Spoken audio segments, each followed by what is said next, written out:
去。四太子，前方宋兵不足1万。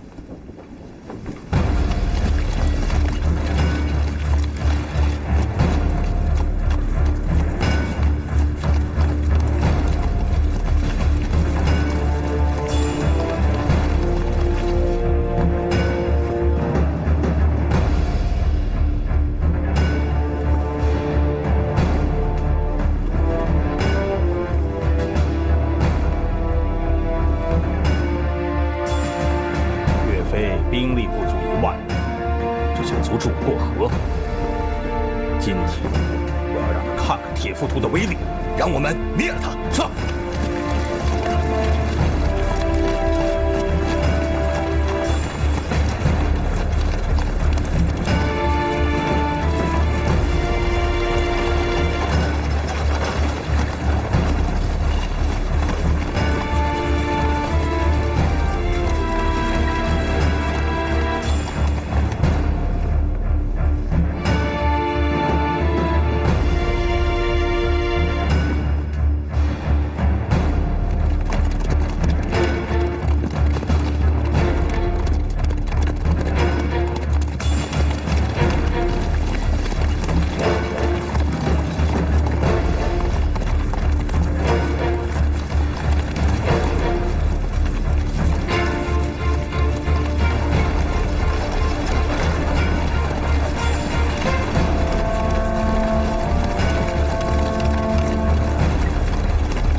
金军10万人马，我军只有不到1万。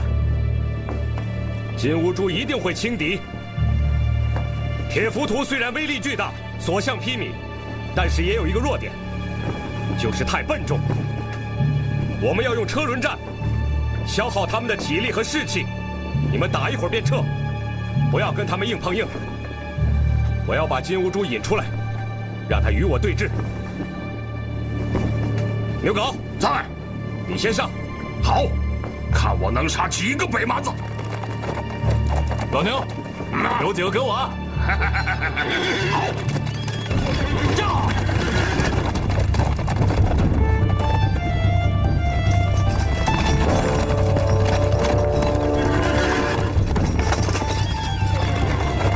四太子，铁浮屠听令，把所有宋军全部杀光！得令，走！哈！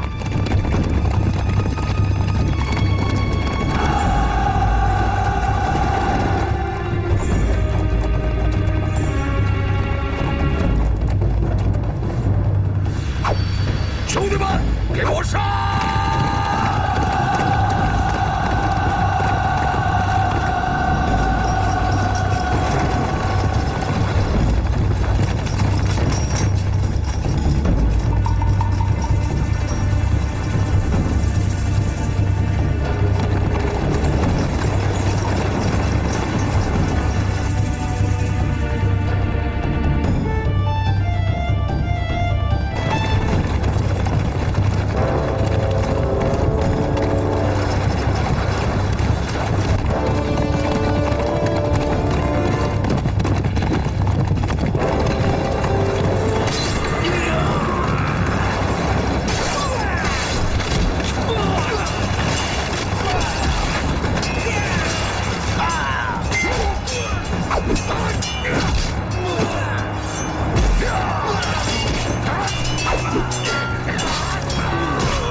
福清，怎么样？伤得重不重啊？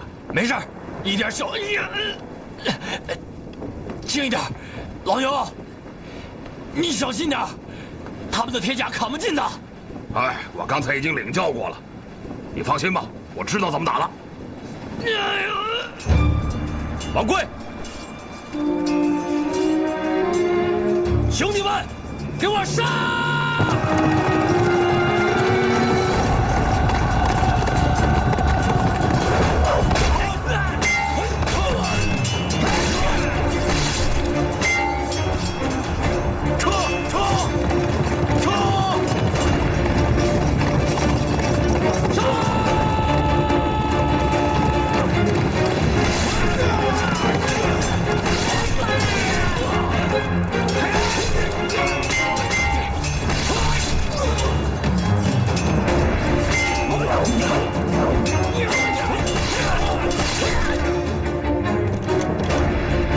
兄弟们，打起精神，给我杀回去！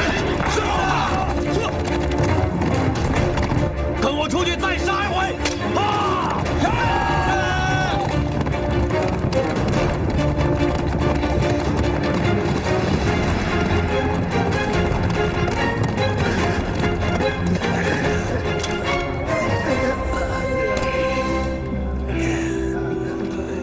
忍住，马上就好。兄弟，忍住点，忍住了。没事没事啊，兄弟，没事，忍住，兄弟，养几天就好了。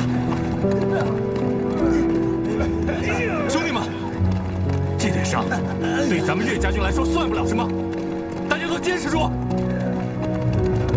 杨将军，他们有铁浮屠，刀枪不入，我们该怎么办？我们打不过他们呀！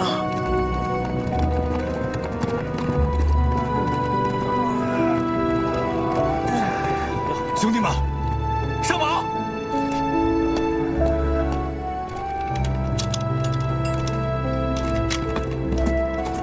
兄弟们，跟我再杀回去！上！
岳飞使用车轮战，我军已经不行了。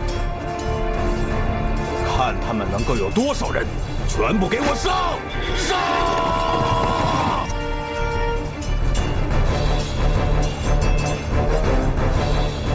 杀！这。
决黄河！杜帅，不能决啊！少废话！杜帅，岳将军胜券在握，我们不能决呀！杜帅让你们干什么就干什么！兄弟们，这黄河不能决呀！对面都是我们的亲人，杜帅，我求求你了！违令者斩！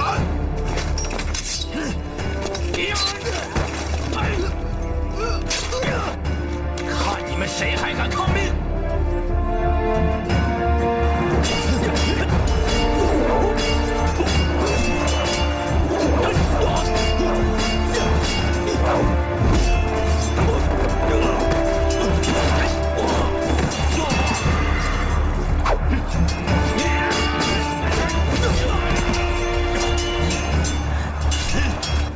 点火！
黄河水，让两淮民众家破人亡，几十万人死于这场浩劫，几千万人流离失所。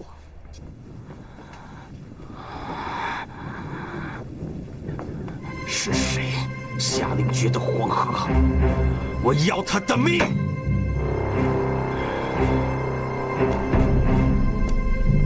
四太子，决黄河的那个人，正是汴京的守将杜充。但是这么大的事情，仅仅凭他是做不出这个决定的。他一定是受了朝廷的旨意。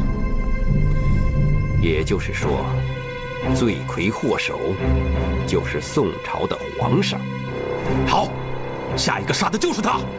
四太子息怒，属下觉得当务之急是尽快清点人员数量，尽快召回所有部下。铁浮屠死了多少？四太子死了多少？现在还没来得及清点人数。传令下去，尽快清点，重新编队。四太子，我想咱们现在能不能暂缓南下？暂缓南下，区区黄河水，就想挡住我大金的铁蹄吗？传令下去，我要直取建康，杀了这个狗皇帝！宋朝皇帝为了阻止我军，竟然不惜绝了黄河，此事必为天下人所唾弃。民心向背之后，必然有所转变。以末将看来，此时出兵对我们绝对有利。但是黄河决堤之后，要想渡过黄河，那将是一件非常难的事情。下令，尽快准备船只，我们往东边，取道南下。是。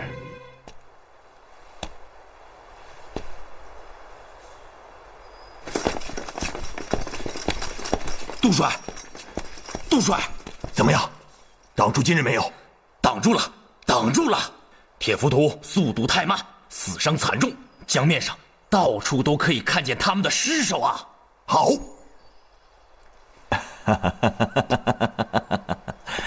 真是太好了！只要能挡住铁浮屠，绝黄就是大功一件。岳飞呢？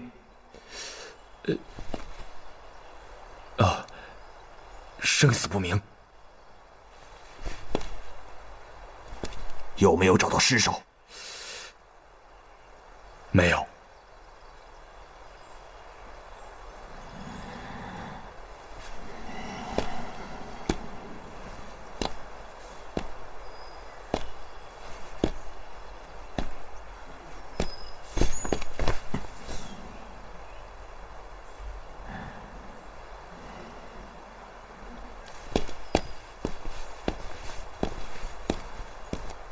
杜帅，黄河决堤时，岳飞正和金将厮杀，可能被水淹了。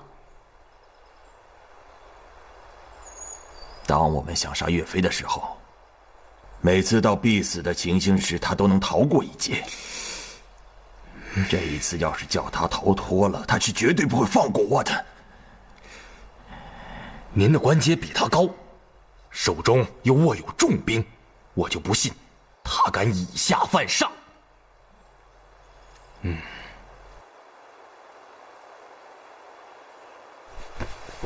待我上书朝廷，禀明绝黄祖金有功。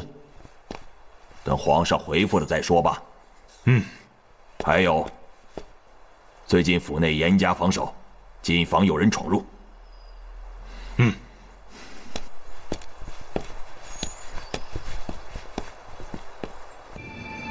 皇上，黄河决堤，由泗水入淮，成功地阻止了金人侵犯我大宋江山。杜大将军此战之后，确保我大宋江山3年之内不受金人骚扰，此乃大功一件呐！大功一件。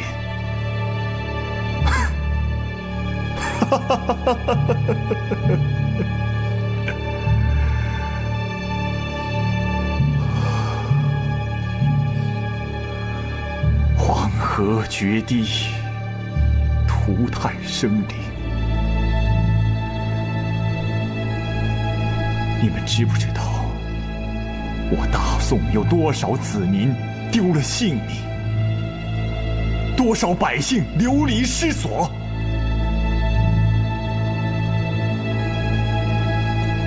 皇上，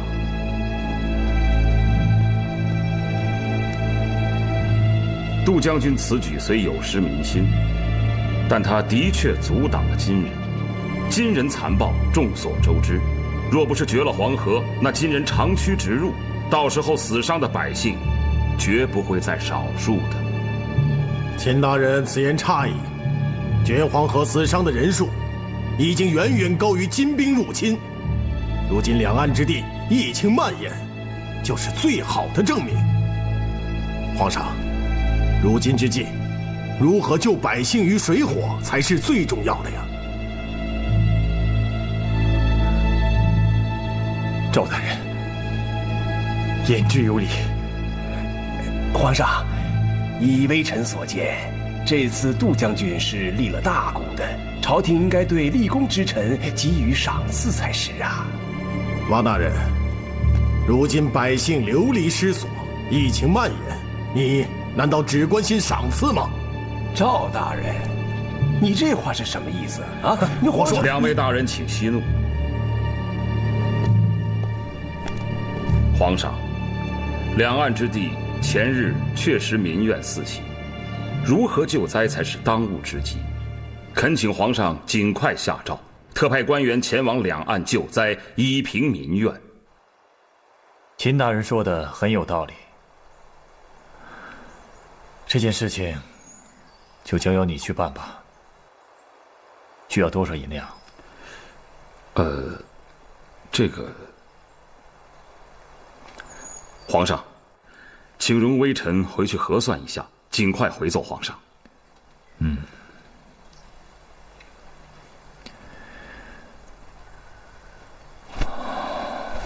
这杜将军的功劳，朕自有分寸。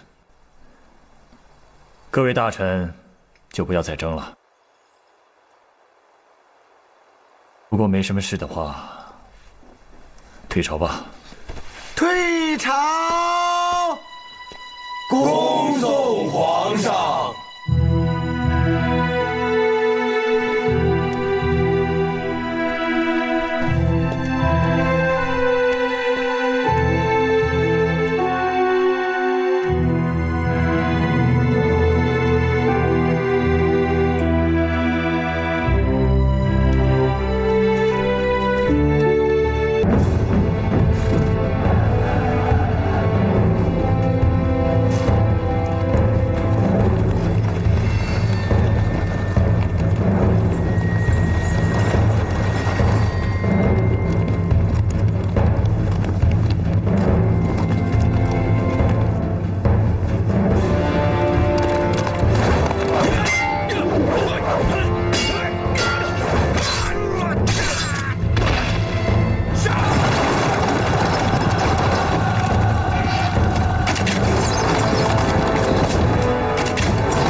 奸臣贼子，你们想造反吗？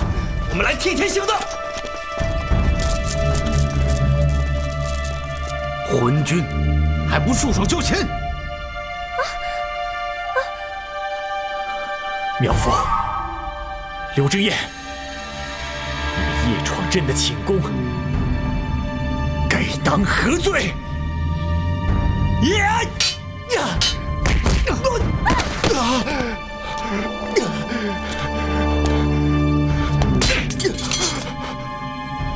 皇上还是不要妄动的好。你们这算什么？算什么君臣之道？你当着我们的面说什么讨燕云、赢2胜，如今只知道逃跑，这又算什么君臣之道？朕怎么想，岂是你们这些人能够了解的？睡吧！这叫骄兵之计。你一代将军，没读过《孙子兵法》，不知道什么叫做兵不厌诈吗？放开我！放开我！哼，相信你这些鬼话的，只有康允和王渊。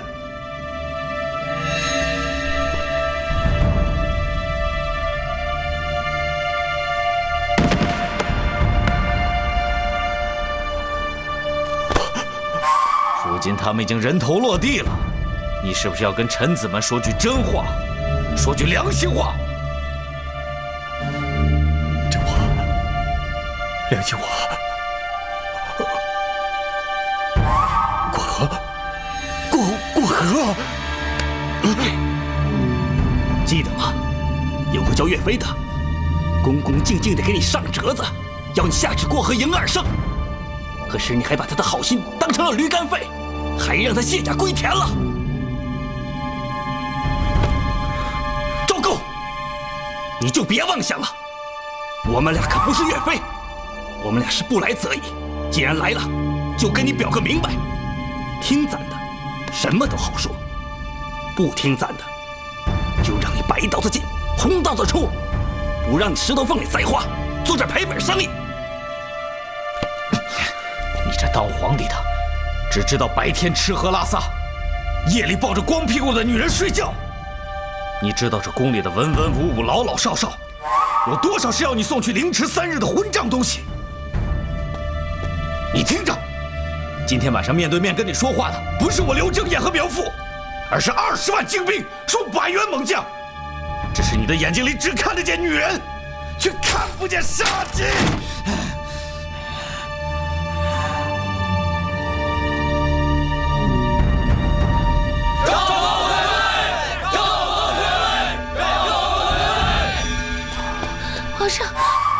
皇上，你们要干嘛？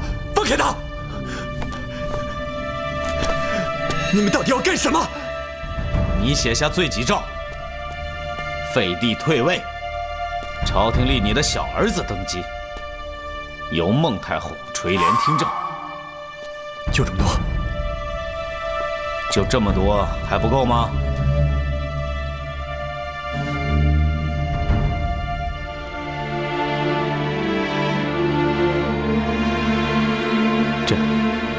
自即位以来，所为不至，遭强敌欺掠，使天下愁苦，不可追悔。朕不忍生灵涂炭，逊位以告天下。望宋京自此休兵，不再兵戎相见。夫人，夫人，外面有大批的官兵冲进来了。他们是来干嘛的？请韩夫人跟我们走一趟。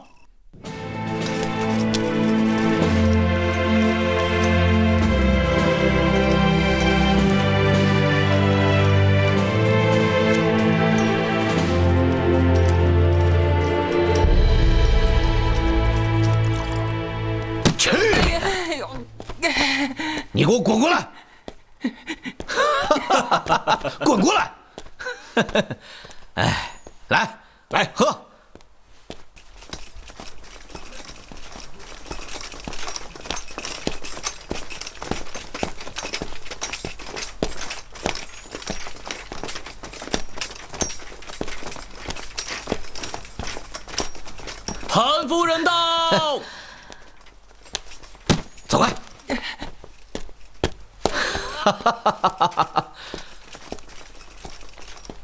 韩夫人，今日真是多有得罪啊！韩大人一直是我等武将心中敬仰的前辈。这几日京城会有些动荡，我们是担心韩府遭贼人攻击，所以特请韩夫人到宫内来避一避。两位大人的一番心意，梁红玉先代将军谢过了。啊，既然韩夫人不怪罪，就再好不过了。来人，替韩夫人安顿一下。是。慢，刘大人，我有一事要与你商议。啊，韩夫人请说。自康王继位以来，虽然时时高呼要北伐，却始终没有付诸于行。朝廷内的事，韩将军也多次与我提起。他常年南征北战，麾下众将领奋勇杀敌，不畏死伤，求的就是为宋朝夺回失土。可是朝廷却屡屡托辞，不肯动兵，这怎能不叫人心寒呢？韩夫人所言真是句句道出我们武将的心事啊！近年来，我身居京城，对康王重用宦臣一事也有所耳闻。听闻他昏庸无能，不理朝政，百姓都对他怨声载道。决黄河一事，更是让民怨四起。今日，两位大人的所作所为，在我梁红玉眼中，乃是一大义举，是为天下百姓造福啊！韩夫人果然是深明大义。实不相瞒，韩将军其实也早有反应，只是苦无机会。两位如果愿意让我带信给他，他应该会追随两位。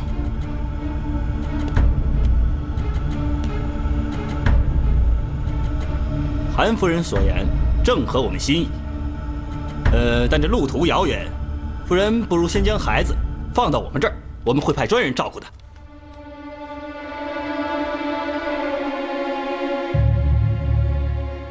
我也不想幼儿随我舟车劳顿，然而小儿尚年幼，还未断奶，留在这里让两位大人照顾，恐怕不大方便。两位若是怕我路途奔波，大可派人与我同去。好，韩夫人真是个明白事理的人。来人，备马，护送韩夫人去秀州。是。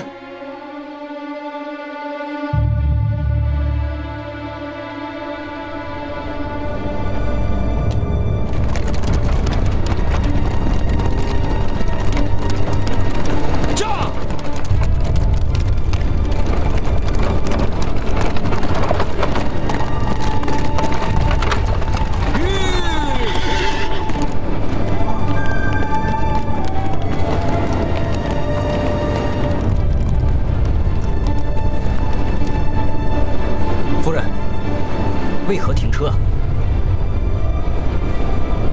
夫人，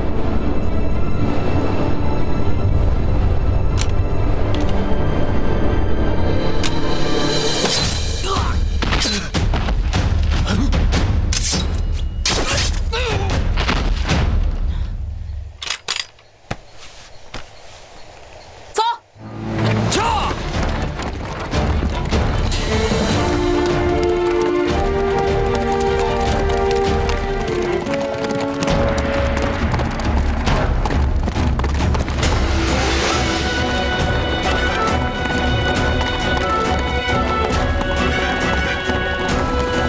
夫人稍等，将军马上就到。夫人，将军，你这次过来是不是出什么事了？京城出大事了！苗夫与刘正彦带领手下叛变，深夜入宫，软禁了皇上，强行要他下诏让位。皇上可还安好？人在何处？听宫里的内线说，皇上暂押大牢。来人呐，在。放信鸽。是。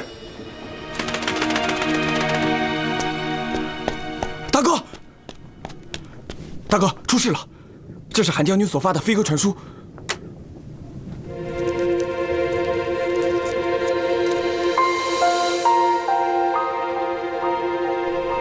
苗刘二人兵变，还软禁了皇上。此二人一直主张抗金，对这次朝廷难逃非常的不满。此番做出这种极端的事情，想必也是被逼急了。再急也不能胡来，这么做是会误己、误君、误天下的。来人，在，把王贵、牛皋、杨再兴叫到前厅议事。是。大哥，韩将军已经决定带兵去临安勤王，还号召各地的守军支援。我们去还是不去啊？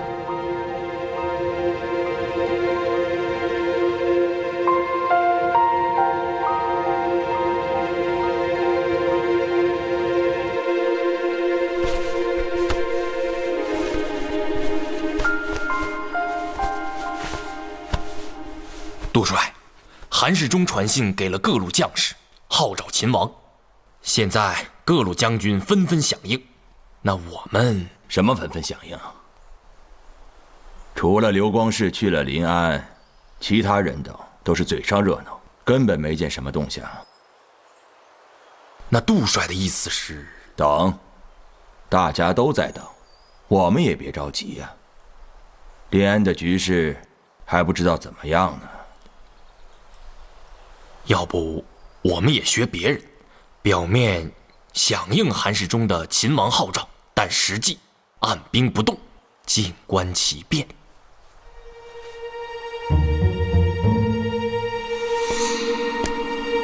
演戏就要真演，不可全军出动，也不可不派一兵一卒。我准备派出一队人马投石问路。如果韩世忠、刘光世赢了的话，那我们便是秦王的功臣；如果苗父刘正彦赢了，我就接受着右丞相之职。还是杜帅英明，这样既是两全之策。但不知杜帅派哪位将领前去临安啊？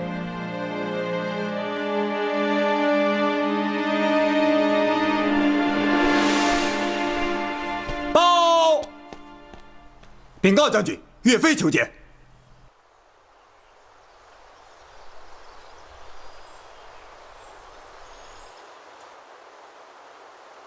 快快有请。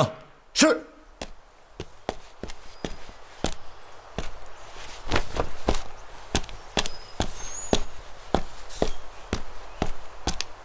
岳飞参见杜帅。哎，免礼免礼，肯坐。谢杜帅。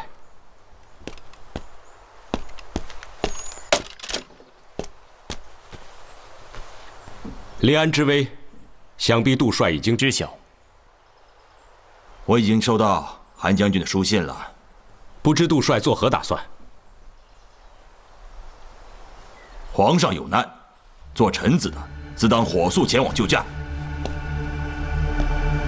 不过，临安固然紧要，汴京已经归了金人，这健康城形势也非常紧张啊。如果我们大举进犯，敌人就会兴兵南下。敌邦外患不可不防，萧墙之祸不能不除啊！如果杜帅信得过岳飞，就请杜帅准许岳飞率本部人马前往临安勤王。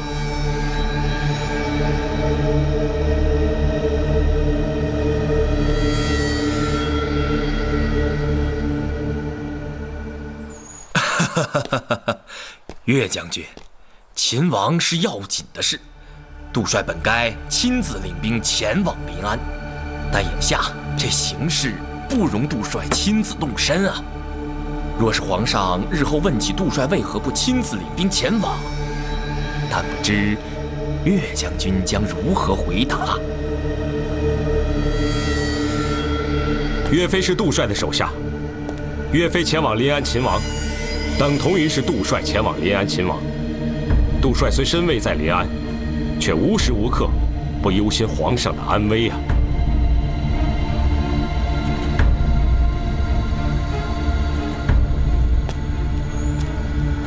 你能明白我的苦心，实为难得呀。这样，你就带本帅前去秦王。末将遵命。等等，火速回营点兵，马上出发。是。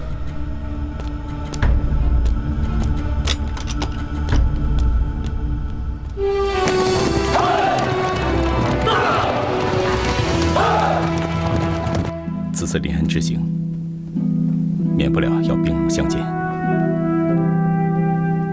你看你刚生了孩子，又日夜赶路，身体还未恢复，我看不如留下来休息调养吧。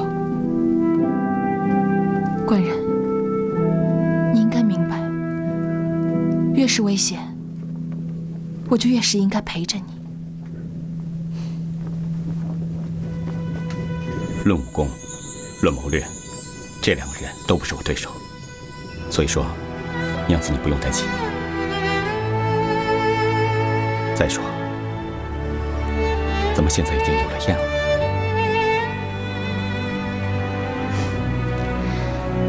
将军，燕儿若是明白这前因后果，相信她不会责怪我的。更何况，我与将军还要一起白头偕老呢。我随你一起去，相信他们不会有戒心的。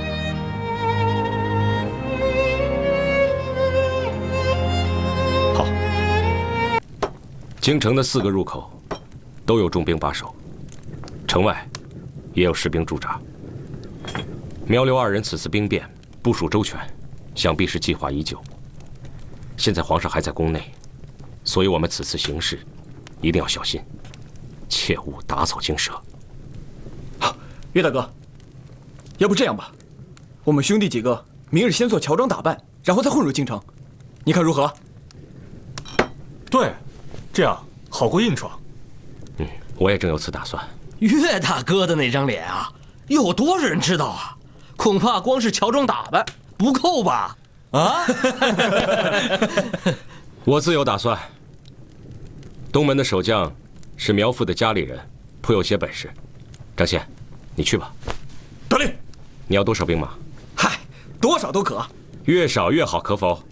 单枪匹马也行啊。好，杨再兴在，你去打西门。是。牛皋，哎，南门归你了。太好了，俺老牛这些日子天天领兵马，憋坏了，正好活动活动筋骨啊。北门的守卫最严，人手最多。王贵、傅庆，在，你们俩跟我去。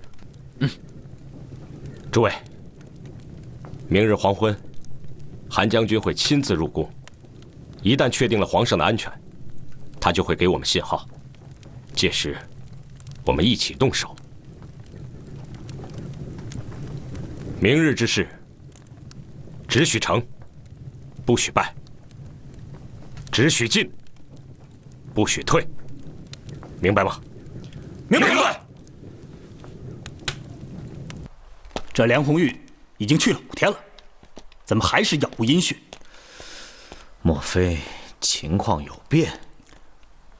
各地都有人在秦王，甚至包括杜冲和张俊的部下，全都拒绝了咱们的册封。那我们下一步到底该怎么办？只要康王还在咱们手里，不用怕。报！禀报将军，守军来报，韩世忠已回到皇城。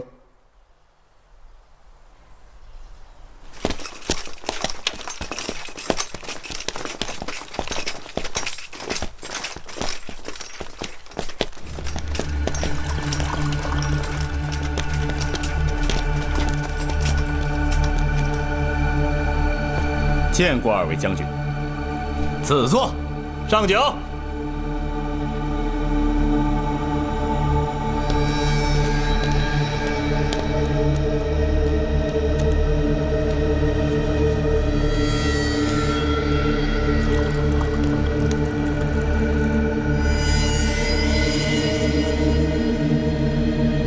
来，韩某先敬2位将军。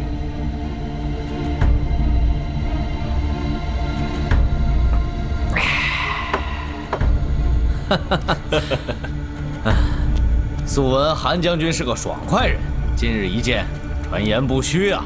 啊！ 2位有如此魄力，也让韩某十分佩服。实不相瞒，当今朝廷宦官与大臣勾结，武将血洒疆场，却要忍气吞声。说实话，韩某已经忍耐多时了。这么说，韩将军是支持新军的？当然，只是不知道新军对韩某可有加官进爵啊？有，当然有。只要韩将军愿意效力新军，高官厚禄都不在话下。更重要的是，北伐一事也会有个说法。那就太好了。不知2位打算对康王如何处置？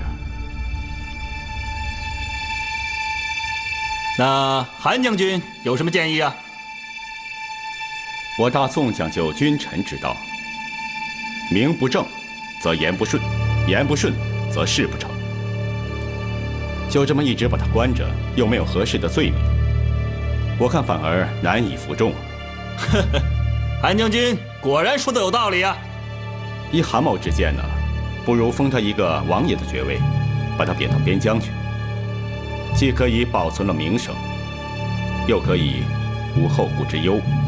2位觉得如何呀？韩将军这个办法真是两全其美啊！在下佩服。明日我就让皇上下诏。我只是一个建议。来，喝酒。来。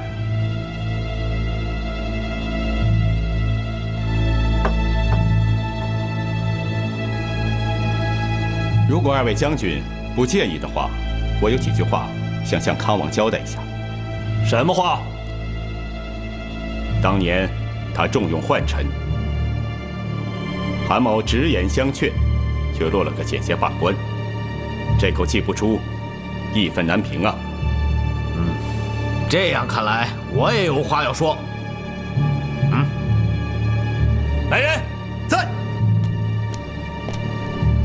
把康王带上来。是。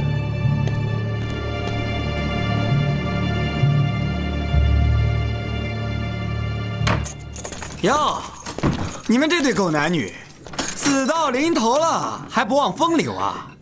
你们想干什么？有什么事冲我一个人来就好了。把他带走。起来！你们干什么？走！爱妃，快走！等一下，等一下，走！好好活下去，好好活下去，走，好好活下去，好好活下去，好好活下去。皇上，皇上。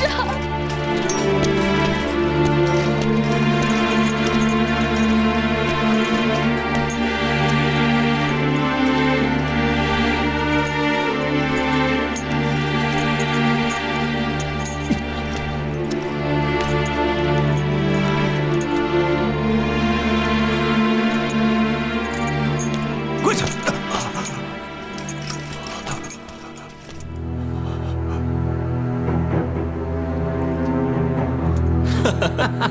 哎呦，这不是康王来了吗？快，给康王看座。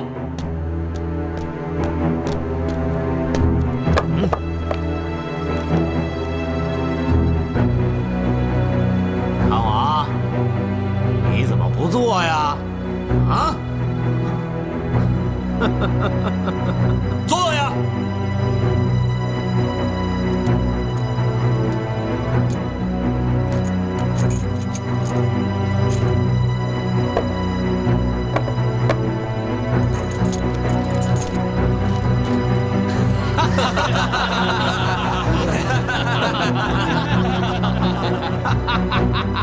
来人，给康王倒酒。 喝吧。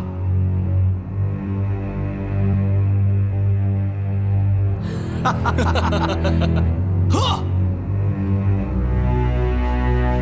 你倒是喝呀！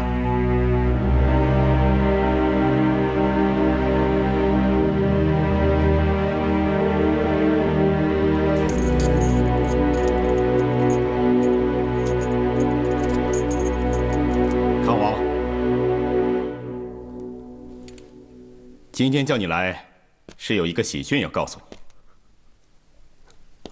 喜讯？对，我们要升你做王爷了。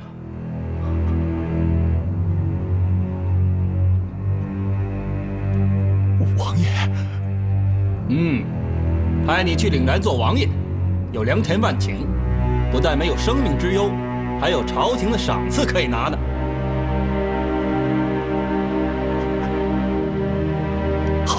好啊，好啊。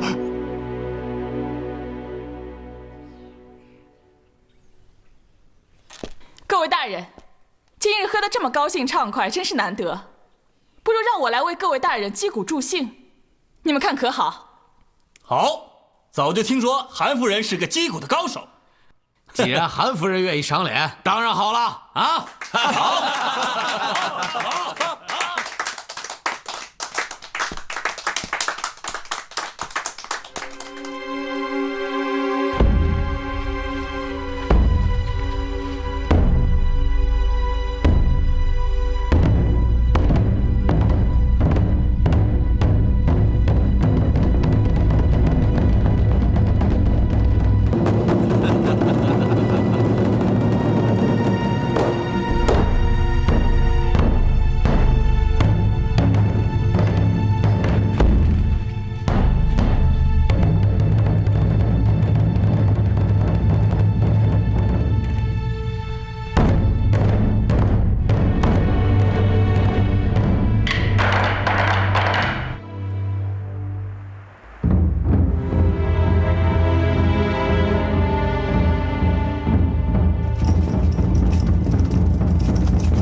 皇上受惊，微臣罪过。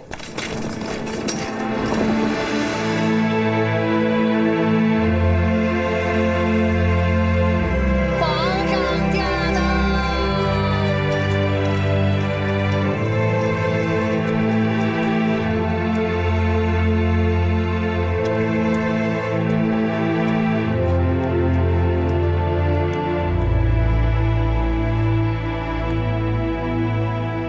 参见皇上。诸位爱卿，不必拘礼，平身吧。谢皇上。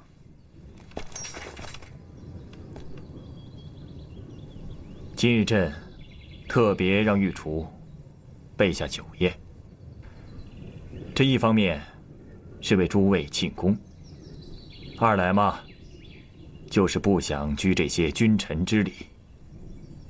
你我君臣说一些交心的话，啊！谢皇上。韩世忠、岳飞，你二人可是朕的救命恩人呐！若不是你们及时派兵秦王救驾，力斩逆贼，后果可是不堪设想。二位爱卿忠勇可嘉，实为朕之左膀右臂。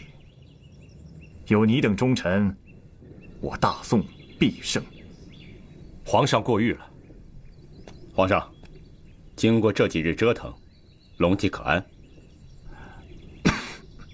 朕只是受了些风寒，没什么的，过几日便好了。皇上，此次秦王救驾，臣听说韩夫人功劳不小，不在韩将军之下，可谓巾帼不让须眉，必传为佳话，是不是应予封赏？哦，韩大人，这位可是令夫人？回皇上，正是殿内。梁红玉拜见皇上。果然是巾帼不让须眉啊！此番你奋勇杀敌，舍身为国，不惧生死。好，梁红玉听封。朕让你擢升3等，封你为安国夫人。谢皇上隆恩。